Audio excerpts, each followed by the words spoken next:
Good evening. I'd like to call the City Council as a whole committee to order this evening. We are continuing the budget hearing. Tonight with us in chambers are Councilor DiMartino, Vice President Clerk, Councilor Caddy, Councilor DiNatale, Councilor Bove, Councilor Joseph, Councilor Solomito, Councilor Starr, and myself, Councilor Hay. We have 5 departments on the agenda tonight. We are starting with the police, which is page 20 through 22. Good evening, Chief. Good evening. I'll read some numbers, and you can have an opportunity to speak, and the councilors will have an opportunity for questions and comments.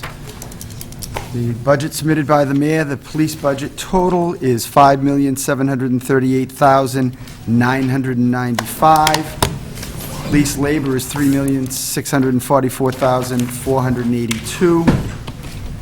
Labor benefits and stipends is $1,546,727. Civilian support staff is 1,500. Office and supplies is 41,200. Travel and training, 36,000. Police vehicle and equipment expenses, 244,379. Police building maintenance expenses, $224,707.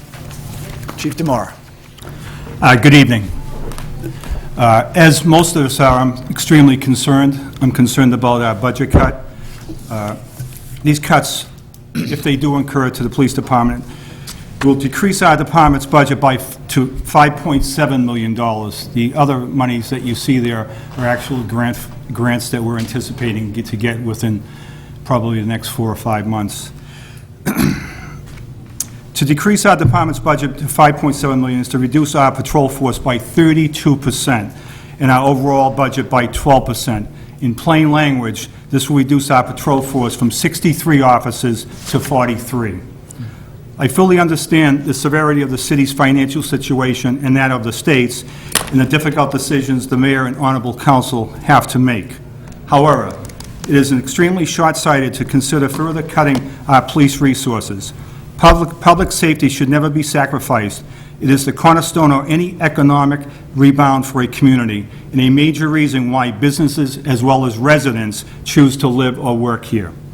If the City Council approves this budget, there is a strong potential that communities' inroads that the Fitchburg Police Department has made over the last few years will waver.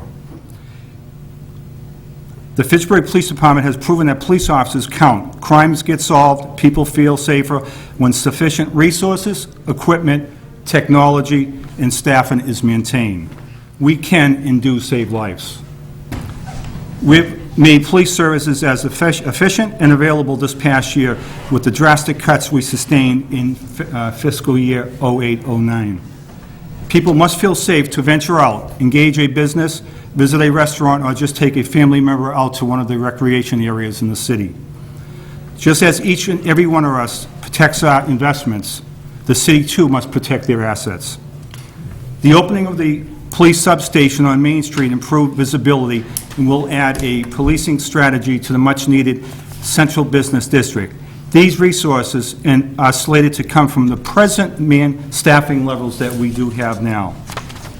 If, in fact, this budget is approved as submitted, it probably will result in the following. The school resource officer program will be abolished. Community response unit will be disbanded. Reduced hours for residents to pick up accident investigation and any other reports needed of them during the course of the week. Our investigative services, which includes all detectives, could be reduced or eliminated. Response time could be decreased depending on the incident, and stacking of calls will occur. And we all understand that the state has faced some severe cuts, and I still believe they would still cut if they thought they could. But I think at this level that we have right now presently, it's probably the lowest we can go that won't decimate the police department. These additional cuts between 13 and 20 police officers will decimate this department. Can you answer any questions? Thank you, Chief. Questions or comments from the council?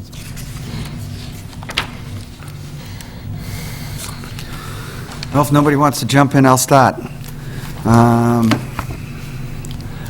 I think the chief hit the nail on the head when he talked about public safety being a cornerstone of a community.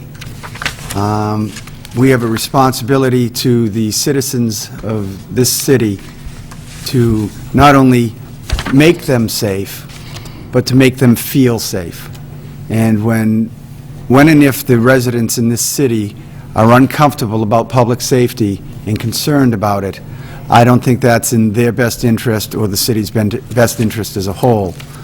I understand the monetary crisis that we face and the crunch from the state cuts, but I would hope that this council, in working with the mayor through any supplemental monies that come to us, would work to keep the police department personnel level at its current numbers. I think cuts in personnel to the police department at this time are dangerous to the city, and we need to work to try to maintain the current level. Councilor Clark. Thank you, Mr. President. Chief, the school resource officer, I think by reading this correctly, do we currently have 3? No, we have 1. I just see the number 3 next to it. Yes, presently, the school department has applied for a federal grant for 3 positions above and beyond the officer that we have already in the school system. The officer that we have now in the school system is paid through your budget or the school Correct. budget? Entirely through your budget? Initially, it was paid, a percentage was from the school department, and the police department's paid for by us now. The grant that the schools have put in for, you said there's a possibility of maybe getting 3 out of that? Yes, there's a possibility. I spoke to the superintendent last night at the high school, and he is like I am. I'm very concerned about the recent information we received back from the community, the COPS office, the Department of Justice, stating over $8 billion worth of grants were applied for when there was only $1 billion worth of grants available. 5,500 officers are available under the $1 billion grant, and they're asked for almost approximately 45,000 police officers throughout the country. That's how many police departments are in dire need of officers. Is this stimulus money? Stimulus money, yes. Is there a timetable on when we might know about that? Yes, they promised us that we will know before September 30th. Thank you, Chief. Councilor Joseph. These positions that you have listed under grants, 12101, less hiring grant, federal JAG grant, EOPS, are those potential, is that the difference between the 20 and the 11 right now that you plan on laying off? Are those officers that you're hoping that you will be able to retain through grants? Let me just explain this about the grant issue. All four. In the last 4.5 months, we've applied for $2.7 million worth of grants, either by the State Department of Justice or the Executive Office of Public Safety and Security, State of Massachusetts. The first one that you see there is the stimulus grant for the COPS office from the DOJ. We've applied for 12 positions. Speaking with chiefs of police throughout the country, people have done this for years, speaking to the Department of Justice, grant writers, they think what we may qualify, even though when the qualifications came out, they came out a week ago, what they're looking for, and I just like to explain this so the city fathers and the viewers at home can appreciate it. There were 3 areas, criteria that they were looking for.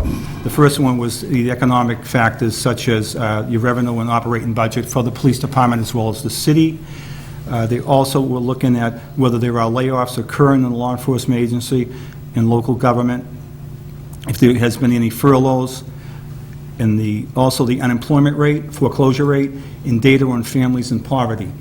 We are probably up in the top 1% at that point. I mean, we're right on top with that.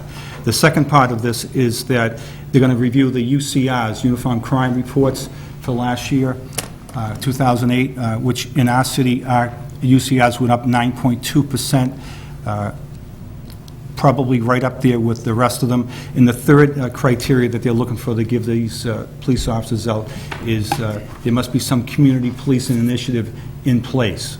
And it's just by chance we opened the precinct up in downtown, which qualified for that. So we meet all the, what we need to meet, the criteria for this. I'm hoping that they look at this, they look at especially the city of Fitchburg and all these cuts that have happened throughout the city, and maybe look at us favorable to at least, I'm hoping if we can get 3 out of that, to be realistic, with the numbers that are asked for throughout this country. The second one's the JAG grant. We're going to be receiving $182,000 from the federal government. We haven't received that yet. We have applied. They've continued the application process to June 17th. It was closed a month ago. We applied, we submitted everything, everything's up, it looks great. I was extremely concerned that they continued it, because once they continue something like that, that means the money's being frozen, and I'm not sure if anyone's looking at that money to use it elsewhere. And that's the JAG grant that we're looking at, $182,000. So I'm not so sure that that's going to be applied elsewhere. But if in fact we do get that, that will cover at least 2 full-time officers. That is a 4-year grant. We're probably going to use it in 1 year to maintain 3 officers. But that's just for 1 year, and we can't reapply for that money until another 4 years from now. Executive Office of Public Safety, that $99,000 that you see there is a 911 grant, E911 for communications. Unfortunately, the people that we were looking to lay off, and we are presently paying 2 salaries out of that since, I believe it was April, May, or March. We've been paying 2 salaries out of that funding, which we were given permission from the state to do that, because 2 of the people we were going to lay off were 911 dispatchers. And since then, we've spoken to the officer, Executive Office of Public Safety, and they said that we can continue to use that $99,000 for personnel for salaries. So we will use that for salaries also. And that will be approximately 2 officers for 1 year. And then the School Resource Officer Grant Program is a school grant. We didn't apply for it, the school department did, so I can't speak on that behalf, but once again, I know the numbers that are applying for these grants out there are very high, and I think when it's all said and done, if they get 1, we'll be fortunate.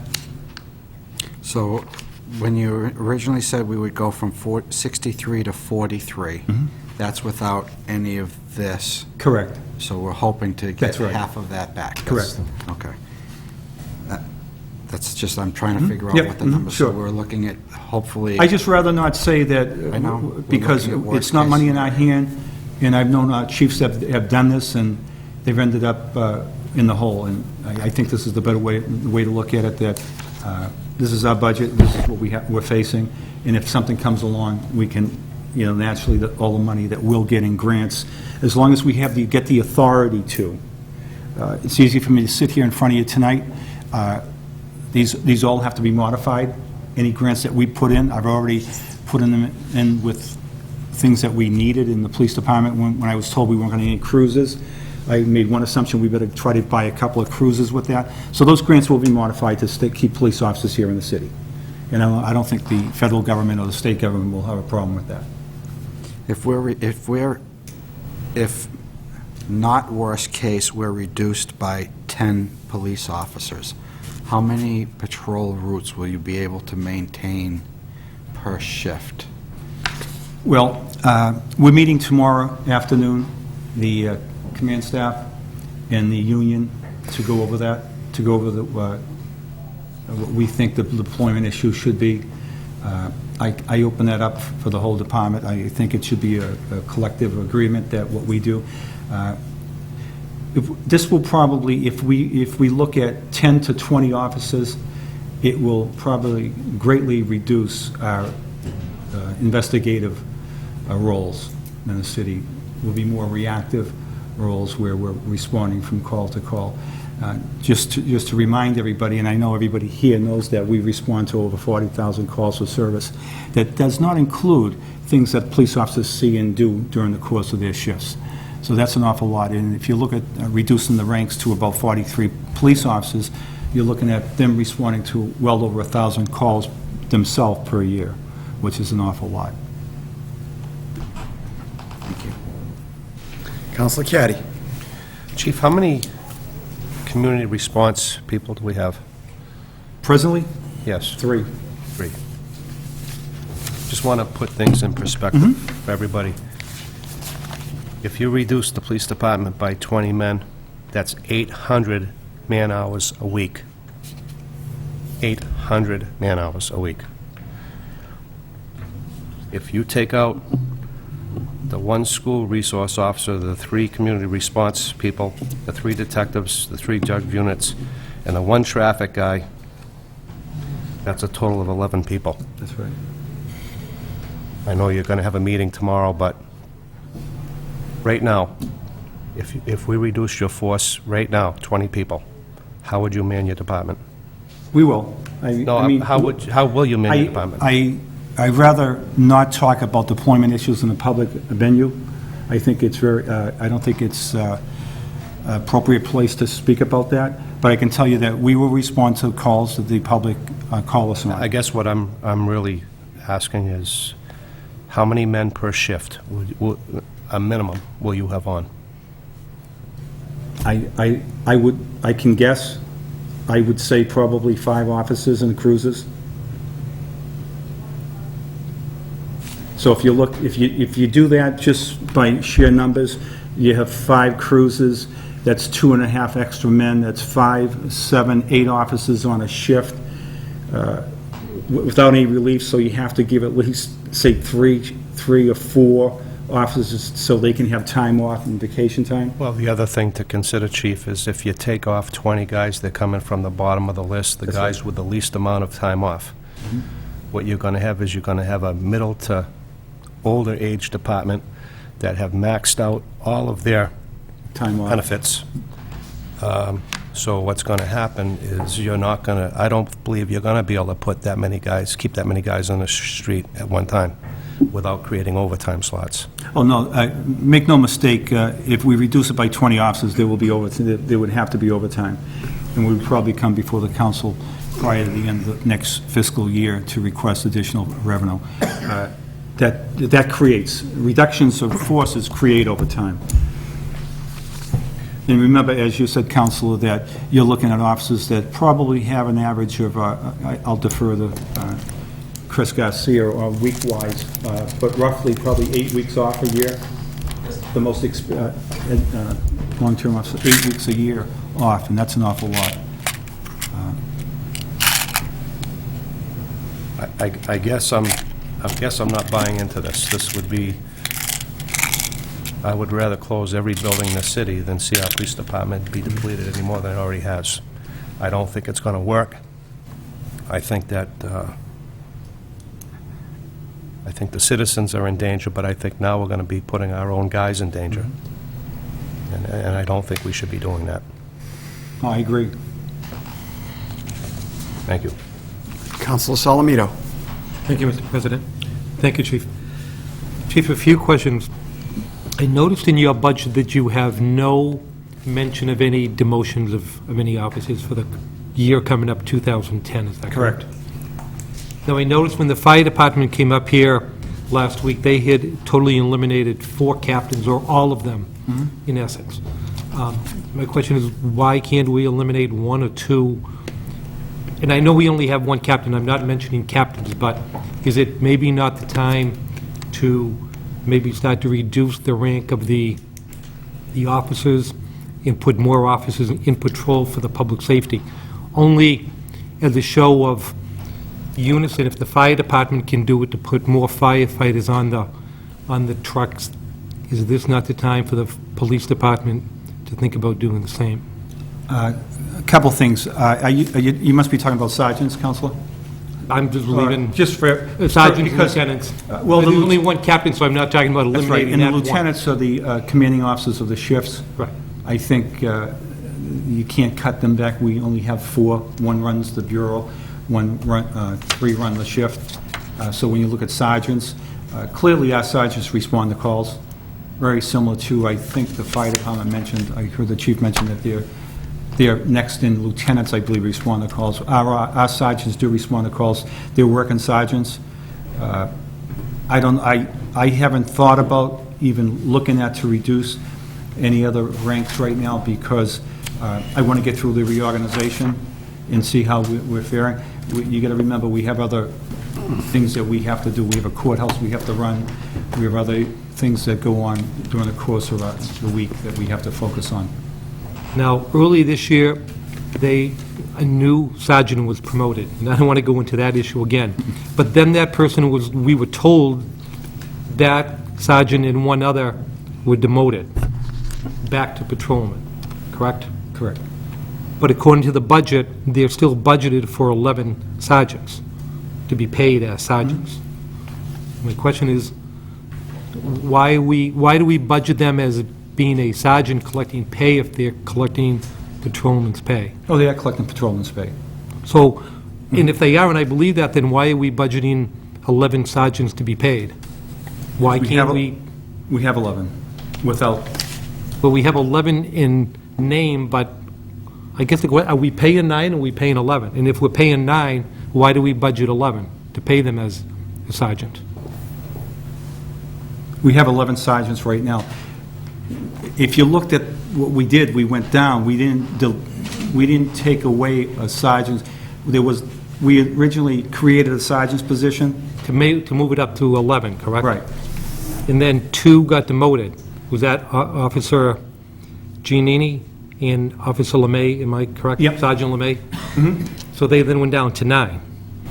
Well, no, they went down to patrolman. We maintained the ranks because we were just looking to make another position.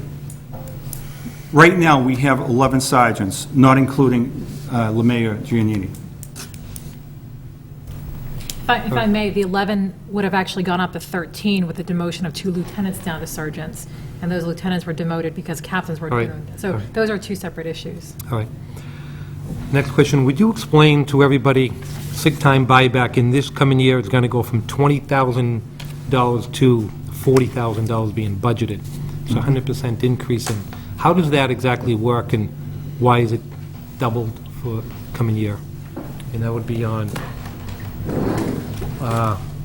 line 511233 under labor, the 4th item down. Or maybe Mr. Saracen? Mr. Saracen could Yep. respond to that.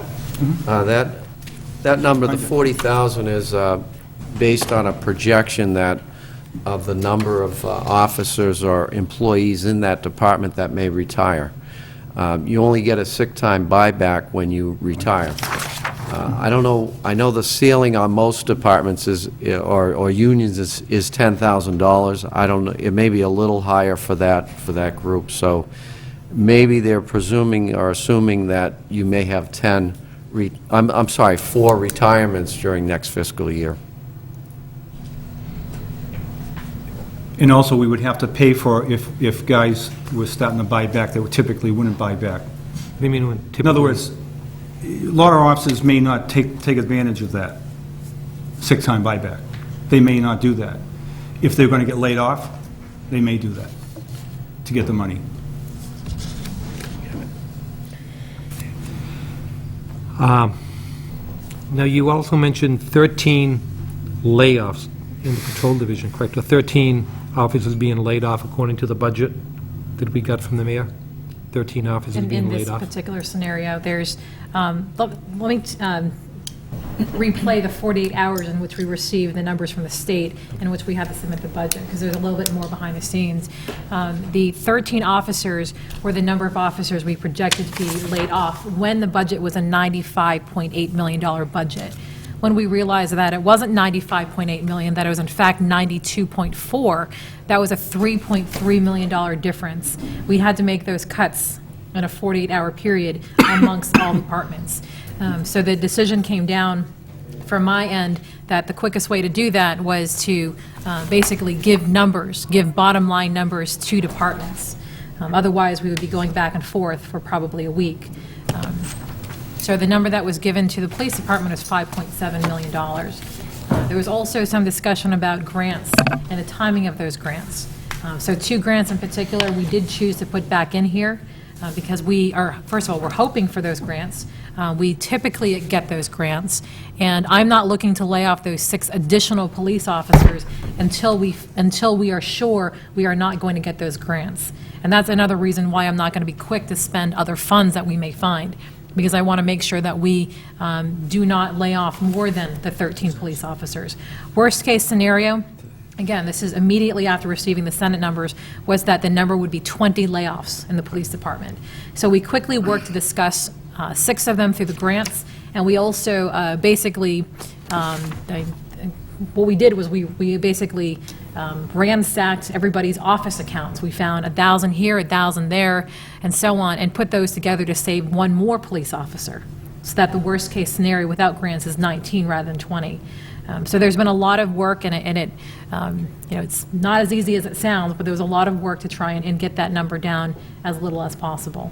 So that's what was happening behind the scenes. But we did decide that these 2 grants, if they come to fruition, we did put these grants in previous budgets. We have used them previously for salaries, so this is a pretty common practice. We want to continue to use those for salaries in order to retain 5 or 6 officers through those 2 grants. But the realistic expectation for layoffs would be 13? That is realistic, but it's not worst-case scenario. Right. But it won't be any better than that. It could be better than that. If we receive, there are 2 grants in here that are not presumed. That's the school resource officer and the state hiring grant. We did not put those in because we typically do not get those grants. The JAG grant and the EOPS grants are grants that we receive on an annual basis. We put in 160 last year. We're expecting 182 this year. So we can reasonably expect those grants. And we can reasonably say that we want to use those 100% towards salaries. The other 2 we've never received before. So I cannot put them in the budget because I really am not sure if we are going to get those grants or to get those numbers in entirety. So are these expectation of anywhere from 10 to 13 to 15 officers, is that still conditioned upon the 3% reduction in the police pay that was talked about, negotiated? That is part of it, or could it be worse if those reductions don't come to fruition? The 3% is not embodied in this budget. So if that were to occur, that would help to save jobs. All right. So the only, there's 2 major things that will make this budget worse. The first is to not get grants that we typically receive every year. That would result in potentially 6 more layoffs. The second thing that could happen is that the state comes back and gives us less money. Then we would have to figure out where those are going to come from. I doubt they will come from the police budget, I can tell you that. Unless they take away $10 million, then that's a whole different story. The best case scenario, so what makes this better, is additional funding from the state, additional grant money, 3% concessions. Those are probably the 3 most likely scenarios. Other scenarios would be if there is a 2.5 override or if there's any additional local revenue that we decide to raise. So those are 5 direct options that would increase the police budget and retain police officers. If that 3% reduction does come into effect, how many officers position would that save? Estimating. I would Mr. say Saracen might know. probably 2, a little over 2, less than 3. So coupled with some other changes, it could potentially be 3. And one last question, and then I know other people want to ask. The Quinn bill, wonderful topic being brought up. Right now, it's budgeted for the city to pay $784,755 as the city's share of the Quinn bill. Now, the state in the House, I know, are still working out what may or may not come to Fitchburg, but we don't believe it's going to be what we got from them before, correct? So we may be, from what I understand, they may pay $337,000 of their former share, or they used to pay $337,000, and they now may pay $139,000. And we received further word that they may have decreased that down to 55,000. From 139? 337 to 139 to 55. But that's still in, that hasn't even gone to conference yet, so we're still concerned about that number. So that would leave about $280,000 of that the city would have to come up with to pay the officers for their Quinn bill. And that comes out of their total $5.7 million account, correct? Correct. If that comes into effect, if we lose $280,000 to pay for the Quinn bill, inevitably, isn't that going to have to reduce the number of officers? I mean, $280,000 is a big hit. And that would be the primary argument that you'll hear from police unions and municipalities across the state for fully funding the Quinn bill. Of who fully funding the Quinn bill? We've been arguing to fully fund the Quinn bill.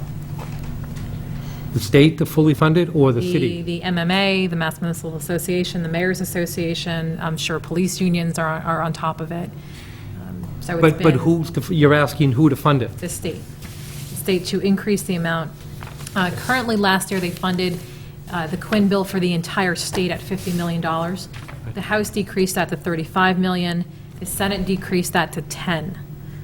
They basically reduced that budget by 80% in 1 year. That essentially decimates that program But not the city's share. for the state's share. Right, but it leaves the city burden, if not the same, higher. Because we may go from paying $784,000, we may go well over $1 million if we have to pick up that extra $280,000. The $784,000, the way that we've accounted for it is that it's a separate expense and a separate revenue line item. So the 784 is the total expense item, and the revenue comes in on the revenue page. So there is no deduction from this on this page. So you're looking at the actual number. So All the right. 784, that number is 100% of the number of officers that are in this budget.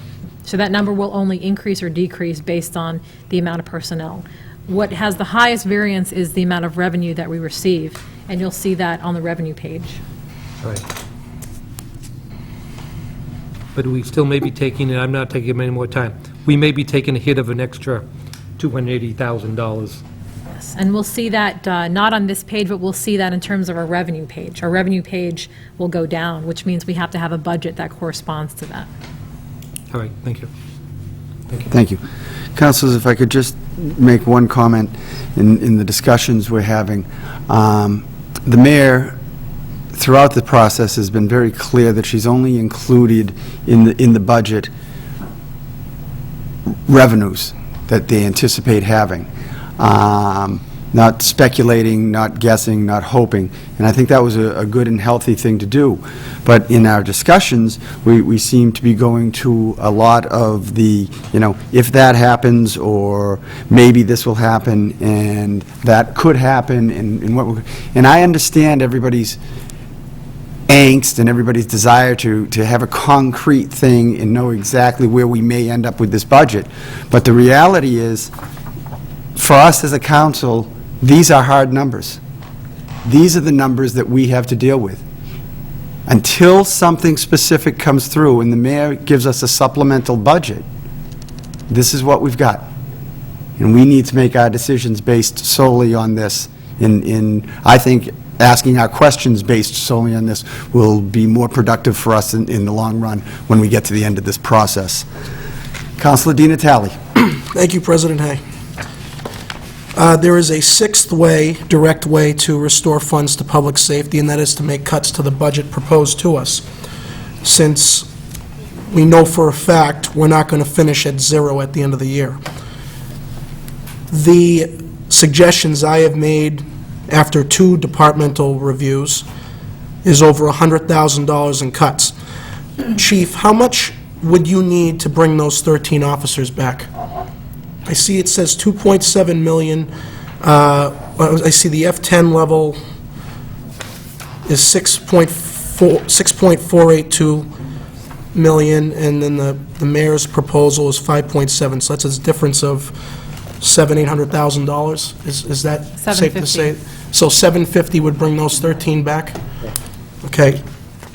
What I've been trying to do, and I hate to keep beating a dead horse, is I've been trying to find through histories of financial data, accounts that historically never spend even close to what they're budgeted, whether the budget goes up or it goes down. And every year, for consistent across the board, we've had millions of dollars in underspending, which is not a bad thing. In times like this, we can't be stingy because we need police officers to patrol the streets. Before it was, yeah, we could probably get through without it, but we're cutting, as Councilor Caddy suggested, 800 man-hours. We're below water. We're 20 feet below water now. We're not even at level anymore. So I understand that we're supposed to get $500,000, we're supposed to, from Mass Wildlife Fish and Game, that the council before said they wanted to maybe put in stabilization, which I would support. And obviously, the stabilization account should be used only for emergencies, so if we ever had any variances next year, we could use some of that money, because that's what that money is supposed to be for. With that said, the cuts that I've been proposing throughout all of these numbers was specifically to give you back those officers. It's not my call, it's not the council's call, it's the mayor's call, but that's the sixth direct way, is to give the mayor the option to restore that money to other departments that we believe is a #1 priority. And I also, going for the police budget, I had more cut suggestions. I raised the issue last year about holidays, the holiday account. It was budgeted at $347,000, and we barely spent $250 of that. So that was a $100,000 variance.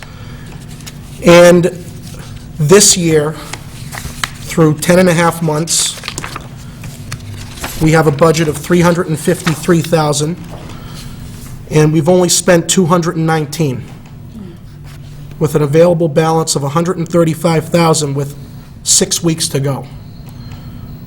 So that account, as is the past 4 years, will underrun once again by $100,000. Now, to put it in this context for the councilors to understand, so when I make this proposal, as I did last night with the Board of Health, the variances that occur in the police budget every year are mainly because of personal services. In 3 years, the police budget has underrun by over $1 million. In 2006, it was $155,000.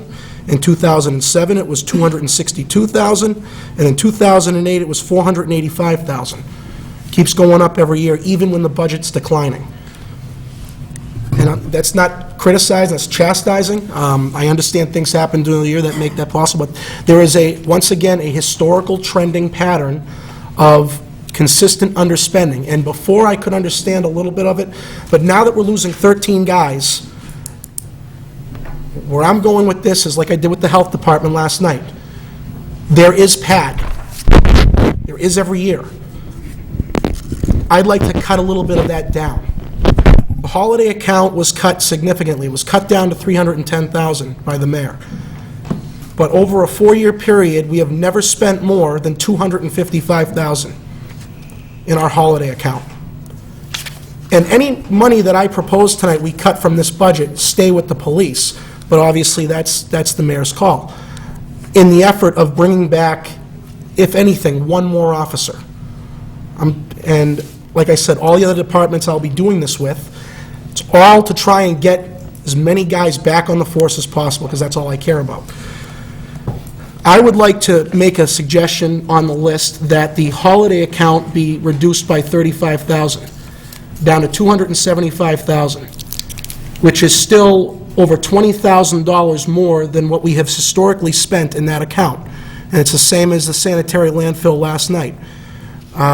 That $80,000 plus this $35,000 is $115,000. And that's one recommendation I have. And the same logic applies to the police vehicle and equipment line items. On page 2, down on the third section, if you will. Gas and oil, a 14% increase, $120,000. I would like to see that number reduced by $10,000. Gas and oil is currently budgeted this year at $120,000. We've spent through 10 and a half months, $79,000. We still have $41,000 left with 6 weeks to go. And historically, we have underspent equipment and repair by over $20,000. So I'm asking that we reduce that number by $10,000. And then lastly, the supply account in that same area reduced by $5,000 for the same logic. So that's $50,000 in cuts that I would like to propose in the budget, with the stipulation, although it doesn't bear any weight, that that would give you one officer. And obviously, I'd be going elsewhere to try and give even more, bring even more than that, but it's not my call. And just to let the council know, that's only $50,000 in a budget that has historically underspent by several hundred thousand. So even though the budget was cut by a significant amount, it was cut in 2008 by a significant amount, and it underspent by double what it did the prior year.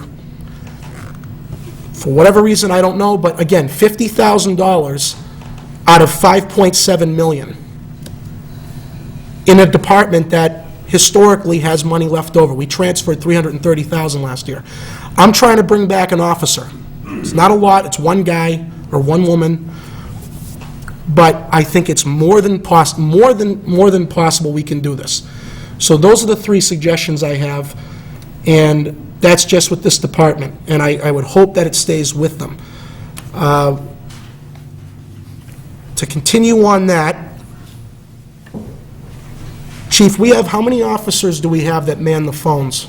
Dispatch? 9.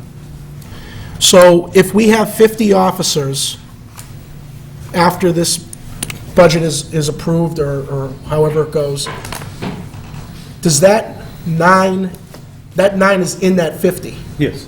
So you're only going to have 41. 41 really that are on the street at any one, I mean, you're going to have 9 that are doing the dispatch, but it's not 50 guys that are going to be always on the street. It's going to be 41 and 9 that are inside. Correct. It's actually less than that. Okay. With vacation times, sick time, injury time. So what is going on right now about getting those guys back on the street? I wasn't here when the dispatchers were cut, but I know why they were cut. I watched the meetings very closely, and I don't like those guys being on the phones. Let me They tell weren't, you- they Let me tell you what I've done in my short time here in regards to that, because I think it's important to know. I initially realized that we need to get those 9 police officers back on the street. I contacted, actually, your father, our state rep, and we went down to the Executive Office of Public Safety to speak with with Kurt Schwartz, the Undersecretary, on this matter. As a result of that, we didn't get anywhere. So I continued, and I wrote a letter to John Kerry's office and had a meeting in John Kerry's office approximately 5 months ago. And I asked, why can't we have disabled veterans? Veterans that went to war, so when they came back to the States would become police officers, due to an injury, could no longer fulfill the requirements that were needed of them.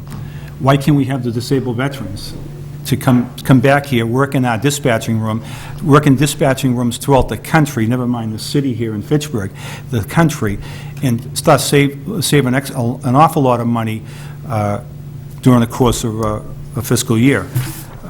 The meeting went well.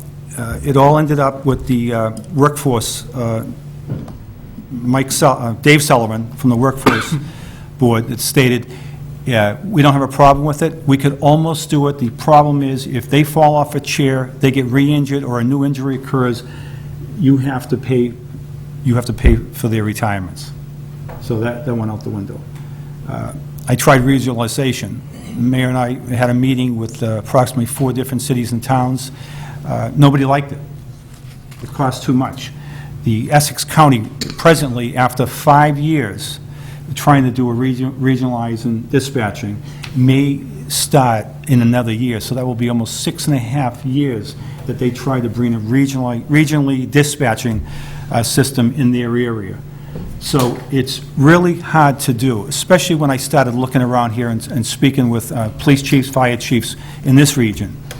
There's a lot of police departments that were built within the last 10 years that have state-of-the-art dispatching rooms, and they all do. None of them want to give it up. Maybe it's a different tune now. It's something we're looking at. We will continue to look at that, regionalizing, even privatizing the dispatching. I think it would be an advantage for us in Fitchburg. But we have to be cautious. We receive over 40,000 calls. I talked to Chief Roddy to see if he would entertain it. He would.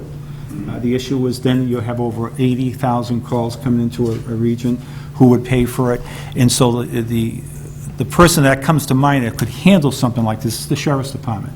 I sent the Sheriff Glodis a letter requesting their assistance to look at this regionalization, and he sent me back a letter stating that their budget was cut and they would be unable to assist us at this present time. So what about just for the city, with how we were talking about DPW or more the fire and the police, using, let's say, the firefighters command center, that state-of-the-art dispatching center? I mean, the way I see it is if that was consolidated, you wouldn't need 9 officers.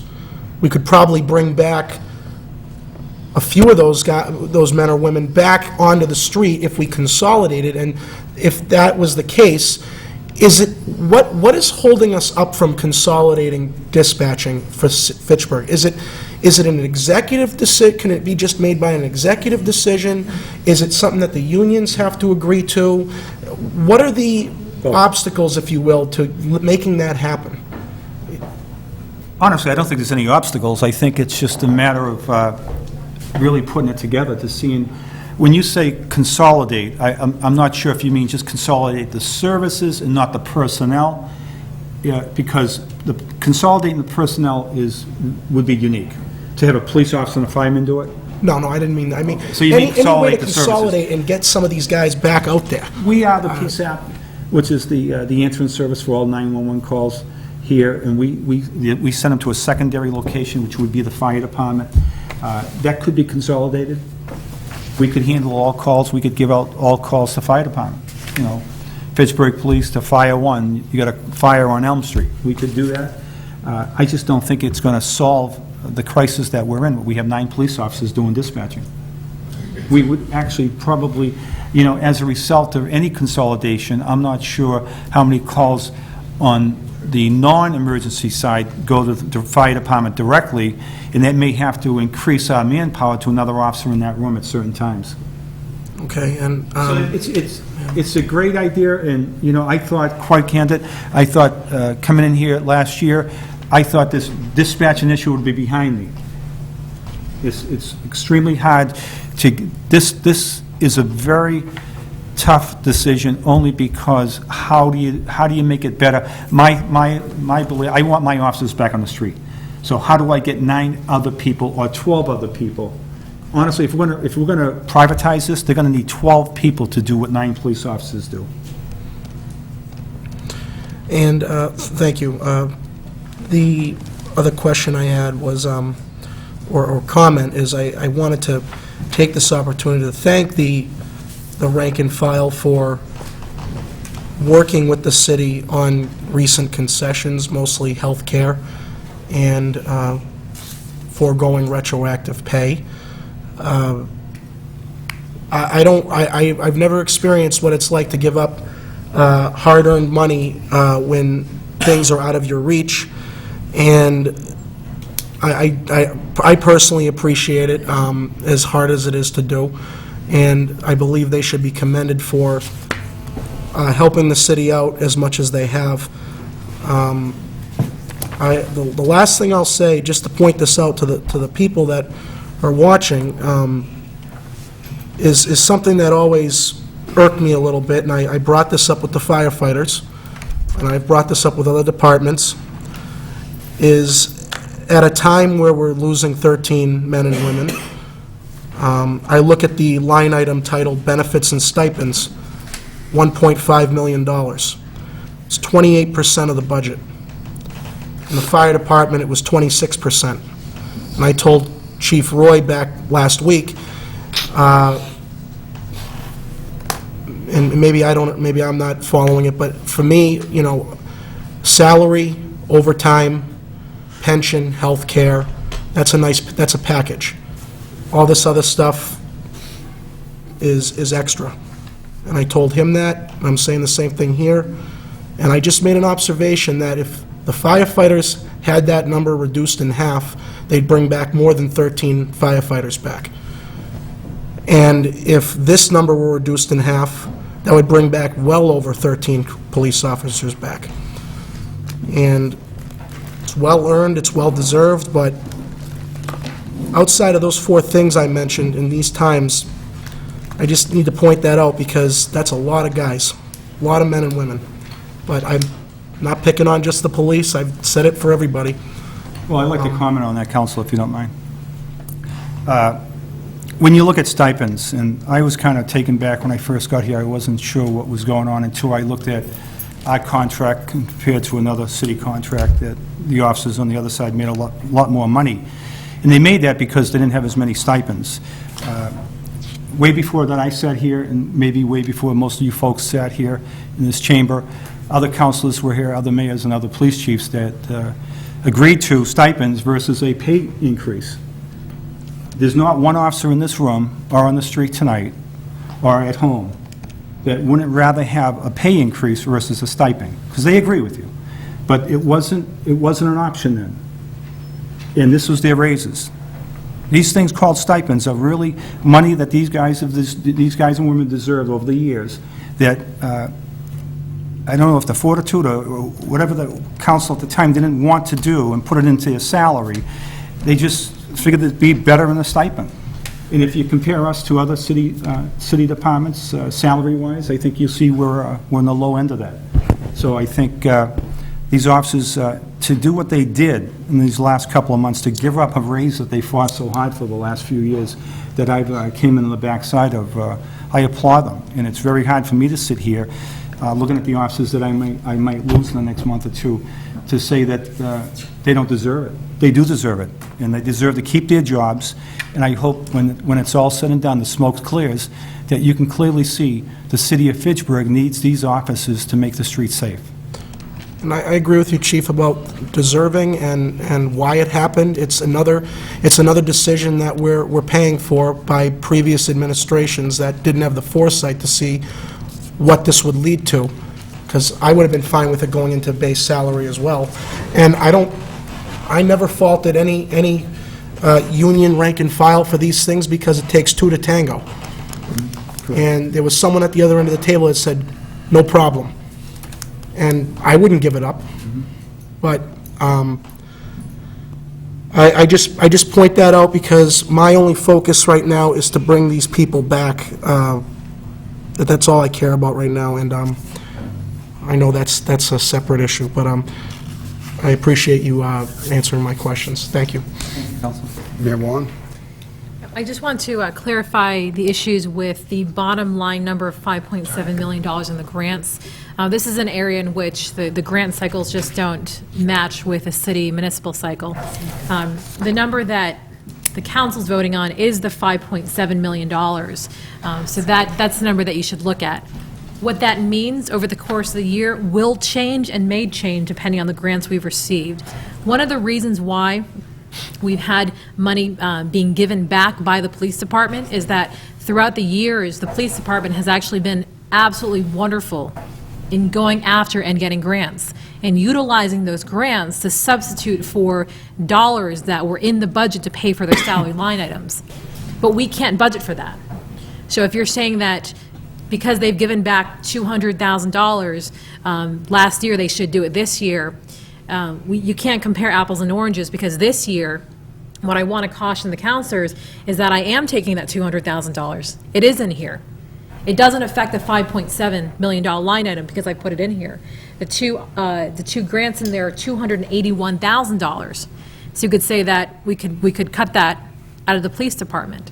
Well, I've put that in here as 6 additional officers. So whether you vote on 5.7, that's the number you're going to be voting on. And if we get those grants, then we'll have 13 layoffs. If we don't get those grants, then we'll have 19. So exactly what you said, Counselor Di Natale, is being played out. It's just being played out in this particular format in this budget.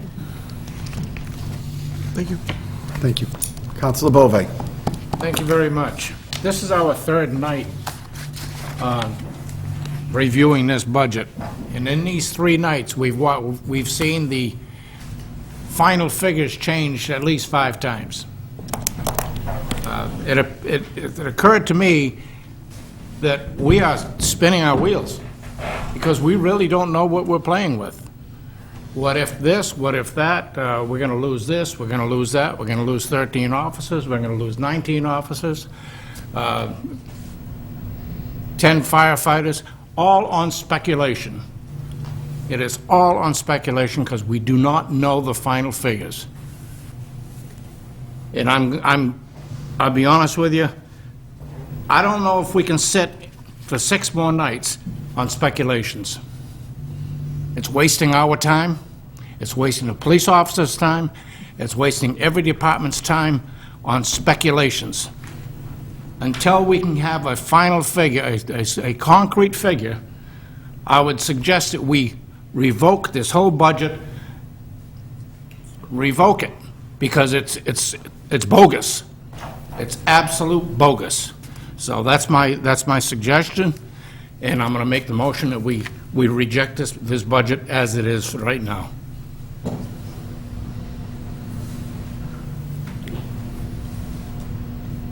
Counselor Di Natale.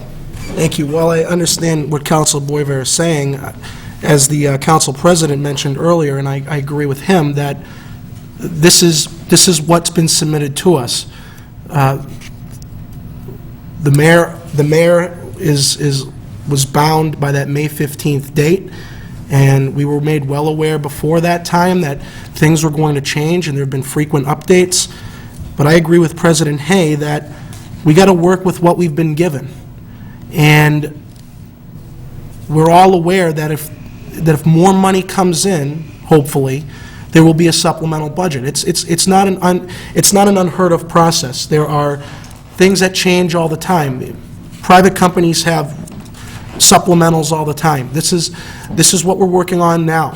And for me anyway, it would be better to work with this now and then hopefully get additional money down the road through the state or through grants, because that's good news no matter what we get. And that'll supplement what we're looking at. It'll make things a lot less worse than they are.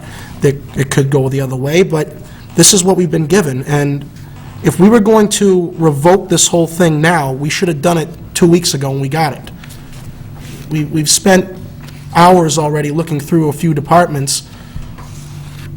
I say we keep going with this because that's the process. We're given something, we follow it. If there's changes, we will be told about those changes, and there will be changes reflected through a supplemental request. It's no different than any other year. The good thing we can take from this is that, as the mayor stated, this is based on conservative revenue projections, so it's close to a worst-case scenario. So I don't agree with the suggestion that we revoke this. Thank you.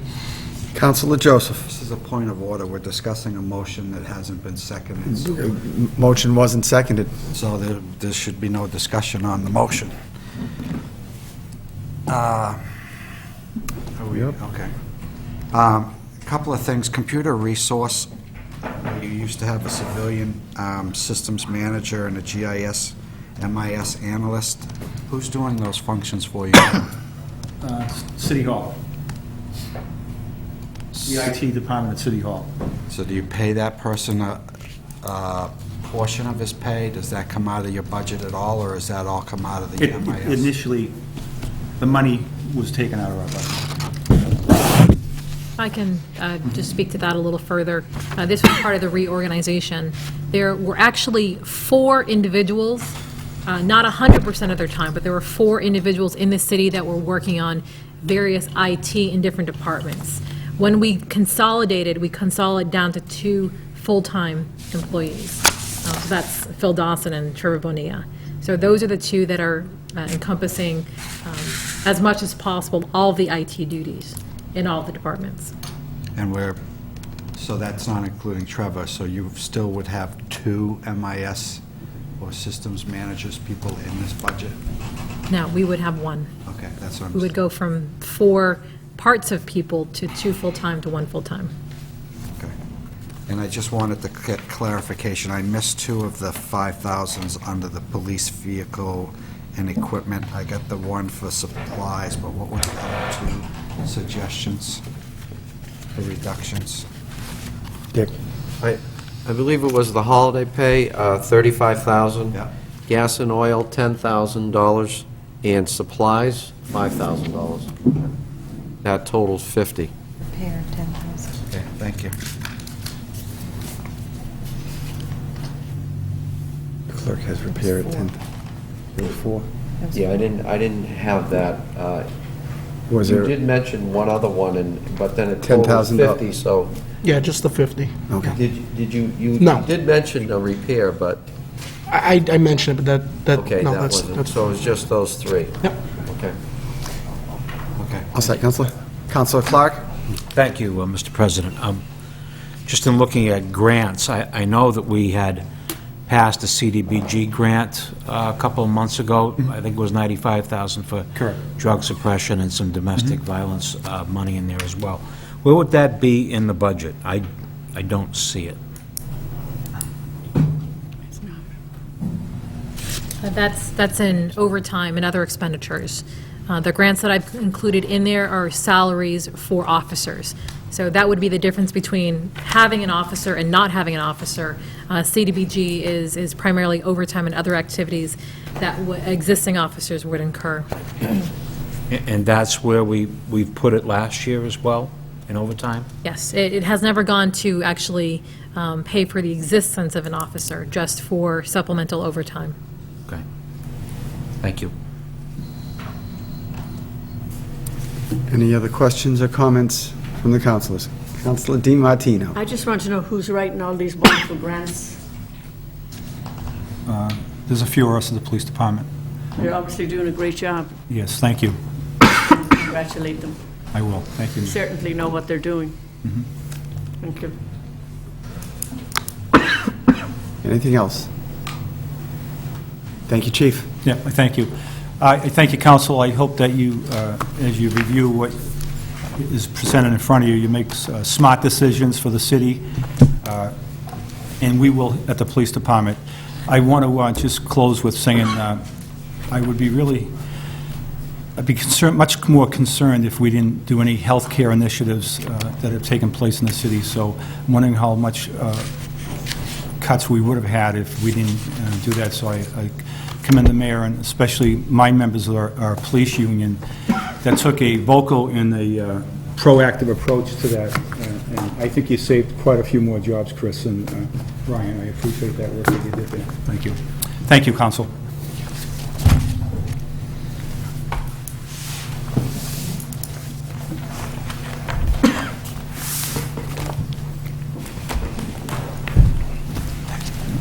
Yeah, great.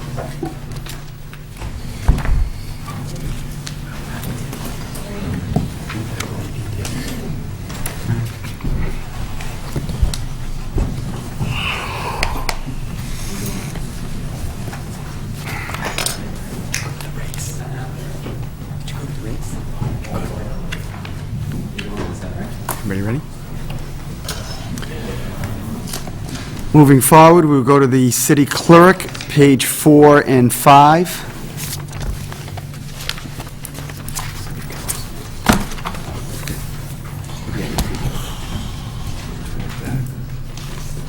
You have city clerk, labor, $208,380.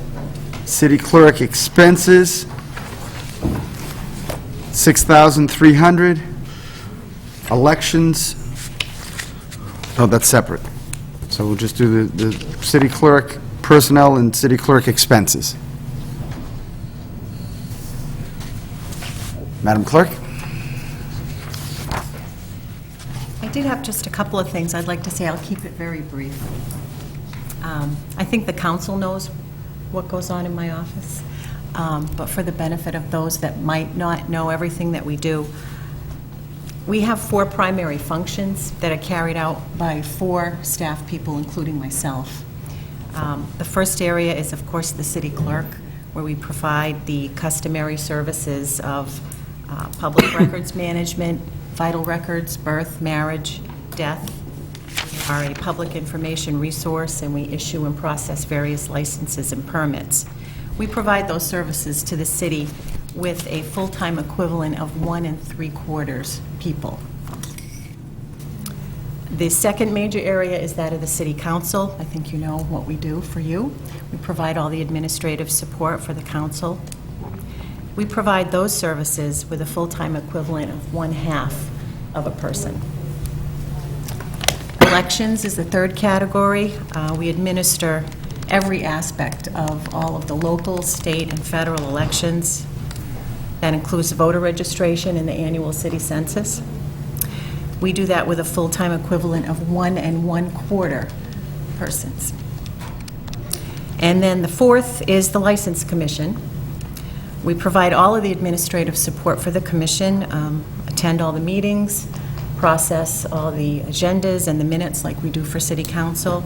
We are also the liaison for the ABCC for the city. We deal with all the customer inquiries, and we process every transaction for every liquor license, automatic amusement device, and common victualler license in the city. And we do that with a full-time equivalent of 1/2 person. So that being said, just like to share that I did not prepare personally this budget that is before you. The mayor prepared this budget. And it's basically level funded from the amounts that were budgeted last year, with the exception of salaries. I'm very grateful to have received a recommendation of level funding.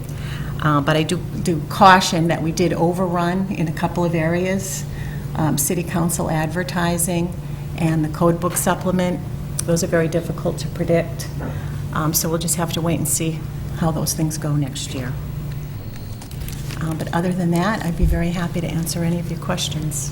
Councilors, since the clerk did touch on all 4 areas that her office deals with, I will read the total budget and the breakdown of all 4. I was originally doing just the city clerks. The total budget is $397,955. City council labor is $99,000. City council expenses is $15,500. City clerk labor is $208,380. City clerk expenses is $6,300. Elections labor is $31,950. Election expenses is $28,175. License board labor is $6,200, and license board expenses are $2,450. Gives you the total of $397,955. Councilor Di Natale. Thank you. Madam Clerk, the election personal services and election expense, when you said that you didn't, the mayor put these numbers together, without the presidential election, and, I mean, are you going to require the same amount of expenses for a municipal election as you would a presidential, or does it not matter? We will require the same amount in the expense category, but the amount budgeted for the election workers is actually too high. So what would you suggest that should be? I think we could safely cut that by $3,000 or $4,000. Under election workers and not registrars? Under election workers. No, not the registrars, the actual election workers, because that $29,286 is for 3 elections, and that was including the presidential primary. Okay. I'd like to In the make last year. I'd like to make a suggestion based on Madam Clerk's input that we take out $4,000 from election workers account under election personal services. And my other proposal, I tried to do this last year, I would like to start the process of changing the ordinance and requesting that each counselor take a $1,000 pay cut of their stipend, which is 10%. I'm sorry, 11%. each of us taking a $1,000 cut, which is an 11% reduction. I understand that would require an ordinance change, which I would wholeheartedly support, and I hope the rest of us do. We have been, especially myself, I have been advocating and pushing for benefits, health care, everything to be reduced from all our city workers, and my personal opinion is I feel like a hypocrite if I don't recommend a similar, a cut in my compensation, which is $1,000. So I would like to suggest also that City Council personal services be reduced by $11,000 pending an ordinance change, which I want to get the process going on that if the councilors agree. That's it. Thank you. Counselor Caddy. How's that? Counselor Joseph. Just to follow up on the $4,000 reduction in election workers, is that going to hold true if there has to be a primary for any of the wards or at-large, especially at the at-large or mayor races? No, we can cover 2 elections for $24,000, $25,000. So that we'd be able to have a primary? Yep, yep, that's for 2 elections. And I guess my only follow-up question, it has nothing to do with this budget itself, but just something that was floating around today, and I think this is the main area, it's one of the main areas in City Hall that would make it not feasible. What would it cost the city clerk's office to move to another facility? How much is your vault worth? How much, when you needed a new vault, how much was the vault going to be? I didn't price a new vault. All I priced was shelving for a vault. And I believe that was around $30,000 just for the new shelving. It had nothing to do with the actual, what you put it in. I wouldn't want to guess, because I don't know. I would have to look at everything that's involved in moving, but we have, as you know, I mean, we have an incredible amount of documents in our office that would have to be very carefully cataloged and boxed up and moved. You can't just take a cardboard box and start dumping drawers in. It would be a painstaking process that we would probably have to hire people to help us do. I don't know what that would cost. Just something crazy about moving City Hall, and the only office I could think of was the clerk's office with vaults and records and all of the things that are stored in that one room. If you could still store it here in location elsewhere, how many times a day you'd have to come running back to the vault just to get information? It's just... I don't think that would be feasible at all, to have to locate an office in another area and leave the documents here. I don't think we could run our office that way. Vault's got to be a lot of money. Yeah, we need immediate access to the information. Yeah. That's all. Just... Counselor Solomito. Thank you, Mr. President.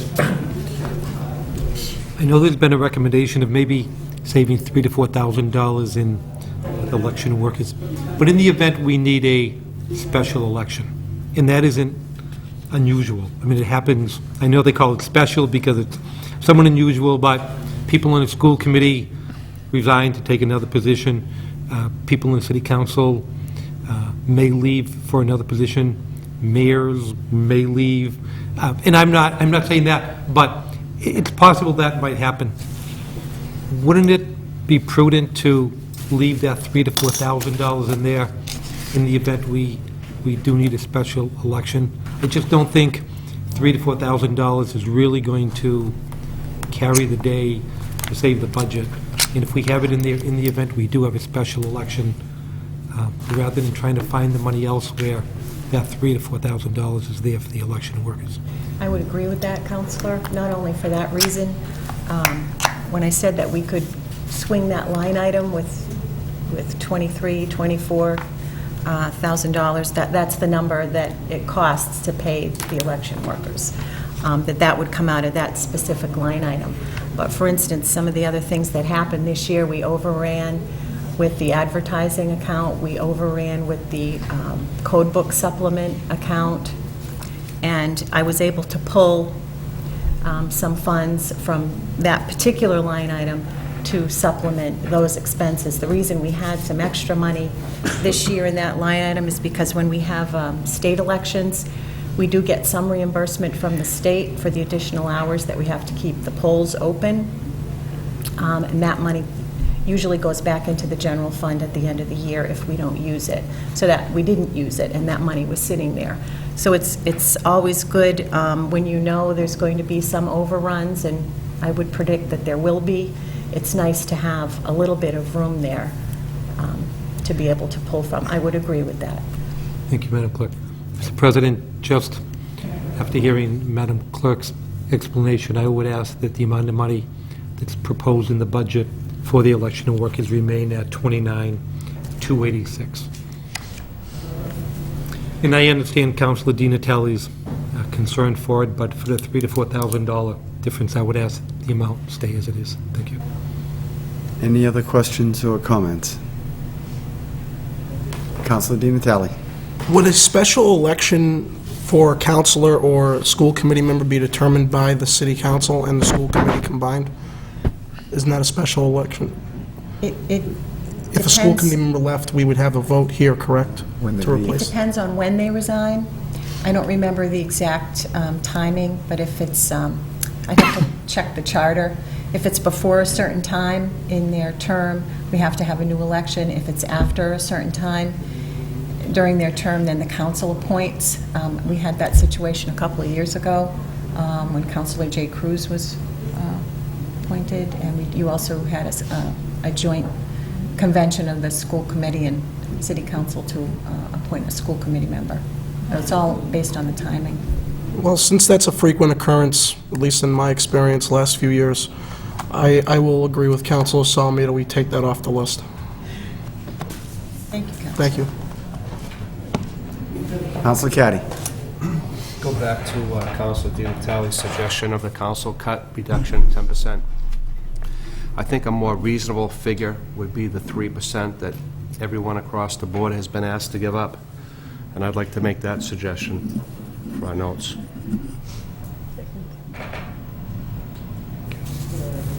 Anything else? Thank you. Oh, Councilor DiMartino. She does a wonderful job. That's all. Thank- Every year I tell her that. Thank you. Councilor. Thank you, Madam Clerk. Councilors, just to make sure everybody on your desk tonight, you do have a revised schedule of hearings. On the left, it says revised May 27th, 2009. Just want to make sure that everybody gets that. We're moving the final review from the 30th back to the 25th. Any other business? We adjourn. Second. We have a motion and a second to adjourn. All those in favor? Aye. All those opposed? We are adjourned. Thank you, councilors.